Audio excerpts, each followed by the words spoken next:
Welcome to the War on Wellness. I'm Penny McPherson, and today we're discussing the thyroid, and we're talking specifically about what is the connection between thyroid and hormones. So, thank you for joining me today. I'm here at 6 o'clock on Wednesdays, and thank you for joining me from my Facebook page.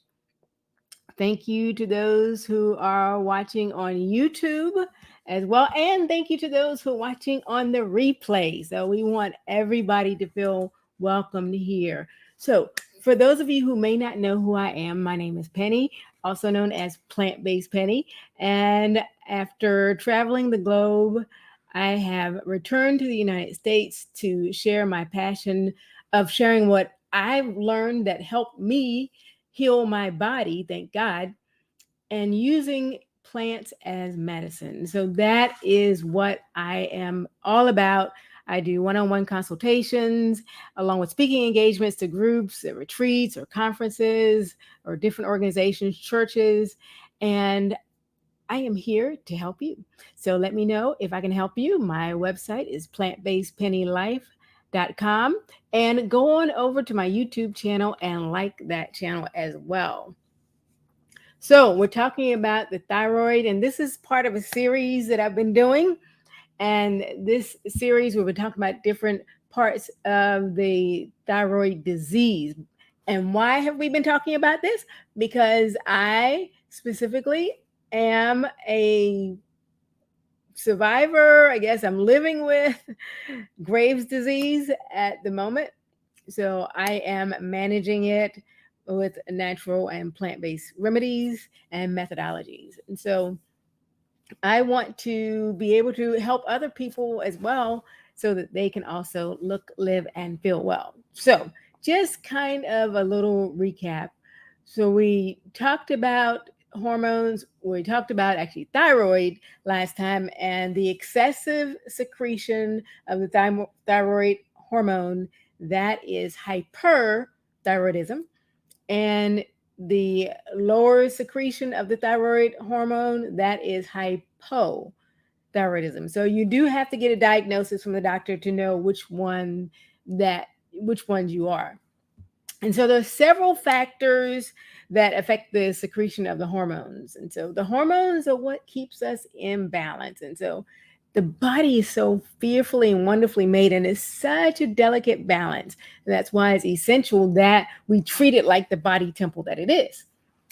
And so there's several factors that affect the hormones for the thyroid. And one of those is autoimmune diseases, inflammation, and iodine deficiency.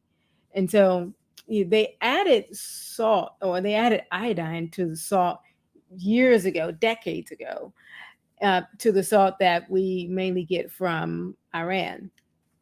And it was a study done actually in 2018 that even though they added that iodine in the salt, it really has not decreased the iodine deficiency that people are experiencing.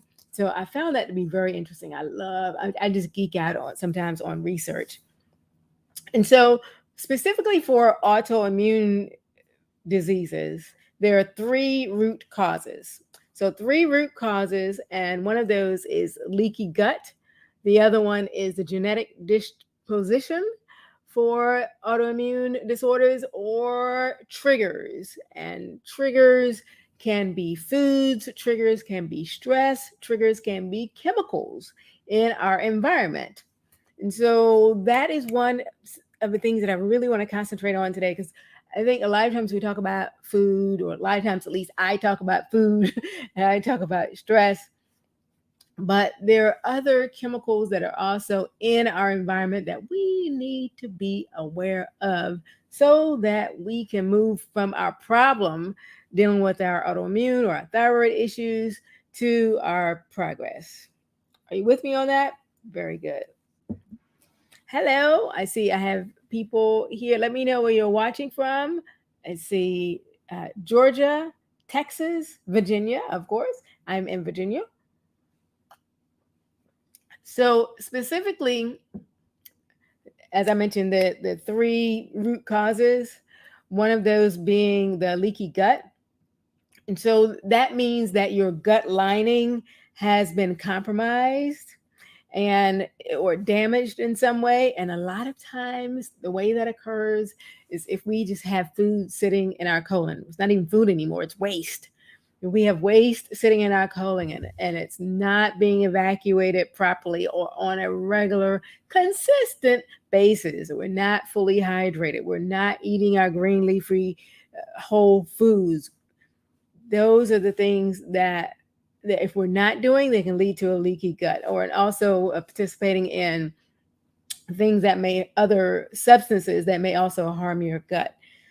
So, and when that happens, then bacteria can leak through the lining of your gut, gluten can leak through the lining of your gut, and other matter that we have in our digestive system. So that's one thing that if that is an issue for you, then that is one thing you want to take care of so that you do not promote autoimmune diseases in your body. Also, genetic predisposition is the other way that I mentioned. And so genetic predisposition means that it was passed on to you through your family history, and maybe your mom didn't know, or maybe she did not practice or did not share with you practices that would help you put you on another road toward your journey. Not saying it's anybody's fault, because just because it's part of our family history does not mean that we need to repeat it. Okay. So there's a quote that says, "We learn from our history or we are destined to repeat it." And that applies to so many different things. So many different things. So we want to make sure that we don't just say, "Oh, my mom, grandma, granddad, they all had this problem, so I got this problem too." Side note, men and women can have thyroid disorders. So the triggers, food, stress, or chemicals, those are what I want to get into specifically. And we have hormone disruptors that happen because of hormones that we take into our body. So there are hormones in the body that help keep us balanced, okay? Then there are other hormone substances that we take into our body that throw us out of equilibrium. And so there is research that shows that African Americans and Hispanic girls and boys, they develop faster than their white counterparts. Have you heard that before? That African Americans and Hispanics develop, as far as puberty is concerned? Put a yes in the comments if you either observe that to be true or if you've heard that before. This is not your first time hearing that.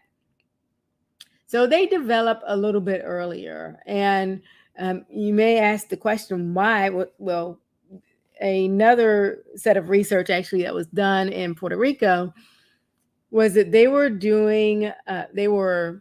applying the growth hormone, or giving the animals growth hormones right before they went to market, because they want to get them up to their fattest that they could. So they want to get them up to the fattest that they could. And so in this case, it was specifically for cows, but growth hormones are not limited to just cows. Okay. They are not. They are, it's chickens, it's pigs, it's fish, it's whatever that grows in the animal kingdom that can be sold for profit is going to have possibly a good chance that it will have growth hormones injected into it. So anyway, they did this study and they found out that the girls were reaching puberty like before they were 8 years old. So some of them like at 5, 6, 7 years old, reaching puberty. Hello. Which is way too young. Okay. Just way too young. Actually, it's probably, let's see, I think I reached uh, puberty or menses. I think I was 9. Believe I was 9 years old. My mom can correct me if I'm wrong. So, so the animals are injected with the growth hormone so they can grow faster. They can develop faster. The mother or the human female adult, she eats the burger, whatever that product is, and she consumes it. And if she's pregnant, it's passed on to the fetus because they share the same blood. Then the child is born. Then, when they grow up, if the mother has eaten a certain way, eating the growth hormone meats, then more than likely they'll pass on that habit or that practice to the child. And so then the child at an early age, I mean, like as soon as they can start holding a burger in their hand in the car seat, they're eating the meat and the meat byproducts. And so the child is born, so the child starts to develop, and we receive the growth hormones by consuming the food because it's passed from animal to humans. Just because they give the animals that injection and the animal slaughtered, that doesn't stop the hormone from its efficacy. I mean, it still exists. It's still there even after you cook it. So it's very quite an interesting set of data. So the hormones, those hormones are endocrine disruptors. And so just from food is just one way, but there's another way, especially for females, where we introduce other chemicals that are hormone disruptors into our body. And that is through our beauty routine. And so I don't have much of a beauty routine. Not at all. Sorry. Sorry, not sorry. I guess I should say. But I want you to guess for me before I tell you. Well, guess a number as to whether you think it's 100, 300, 500. Give me a number as to the average woman applies these number of synthetic chemicals to her body when she goes through her beauty routine on a regular basis. So this is specifically for people who get their face or their makeup done wherever it is. So I have a list here. Where is my list? There we go. Here's my list. Okay, so there are chemicals in the beauty routine, and make sure that you're putting your guesses. If you think the average woman has 100, 300, 500, what number do you think? So just with lips, with a lipstick, the average lipstick has about 27 chemicals. The average foundation, 15 chemicals. The average blush, 22 chemicals. The average toner, 22 chemicals again. The average deodorant, 16 chemicals. The average perfume, 50 chemicals. The average nail polish, 22 chemicals. The average eyeshadow will be 20 chemicals. So I add that up. Hopefully, I got it right. And that's about 341 chemicals on there for that average. But I didn't even list all of them. But the number is the average woman applies 515 chemicals to her face and body with perfumes, and because you have lotions and there are many other things that are applied as well. So these are things that we really need to be mindful of because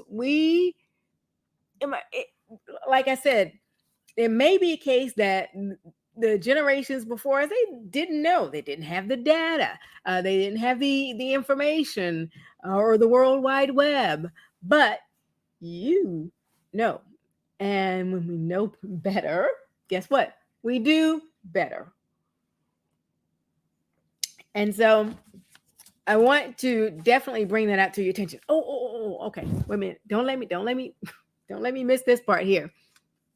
So the skin absorbs about 60% of whatever it is that we put on our bodies. Okay. I use coconut oil just about for everything. So that is my lotion, that is my moisturizer. I use that. And so in 30 minutes, it it takes about 30 minutes or so, I'm guessing, to to do a beauty routine in the morning. And so 60% is absorbed. But not just that part of it. Fluoride. Fluoride has been proven to disrupt thyroid function. What? Okay, they say that they're still studying it. They don't want to be too conclusive. They say that it has some study says that it has a potential. Some study says that it's proven, and the studies say that what the fluoride does is that it kills the cells, and so it inhibits the cells, the cell growth, and so the good cell growth. And so I am not waiting for them to come to an absolute unequivocal conclusion that fluoride is not good for my body temple. And I mean, as an adult, I can make that decision for myself.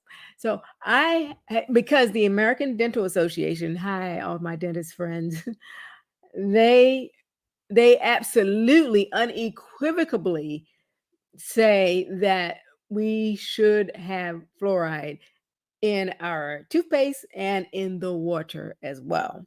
And so, but fluoride, if somebody has a predisposition for it, it could affect your thyroid. It could impact your thyroid health. So we have to be aware of that, because it not only are we exposing our teeth, but we're exposing our liver, our kidneys, our skin, our lungs, all the chemicals that we're taking into our body. They're affecting our body systems. And so our bodies were not made to digest all those chemicals. It really doesn't know what it's doing with it. And it's just going to store it as fat. And then hopefully there are no adverse reactions from all those chemicals being stored in your body and having to be managed by your internal systems. And so these can cause a hormonal imbalance in our endocrine system, which is our thyroid. And so I just want to pass that information on to you. If you have a leaky gut, I'm happy to help you and how you can fix that so that you don't have all the bacteria seeping into your system. If you have a family history, remember, you do not have to repeat the family history just because it exists. And also with our skin, our body, try to seek out and use natural alternatives. And of course, Plant Based Penny is going to encourage you to follow a whole food, plant based lifestyle and diet holistically, making sure that it's not just what you eat, but all of the other components that make up your wellness. I'm available for a free one-on-one consultation by going to my website and signing up. Or you can send me a message, a direct message, and I can send you my calendar. And I'm also available for speaking engagements. Oh, I have a speaking engagement coming up this weekend. But well, for those of you on a replay, you may miss that. But I do have a speaking engagement coming up this weekend in a Spanish church. And so that's going to be so much fun because I'll get to practice all my Spanish that I learned while I was living abroad. Thank you so much for joining me today on the War on Wellness. I am Penny, also known as Plant Based Penny, and I wish for you to look, live, and feel well. And most of all, we want to move from our problems to progress.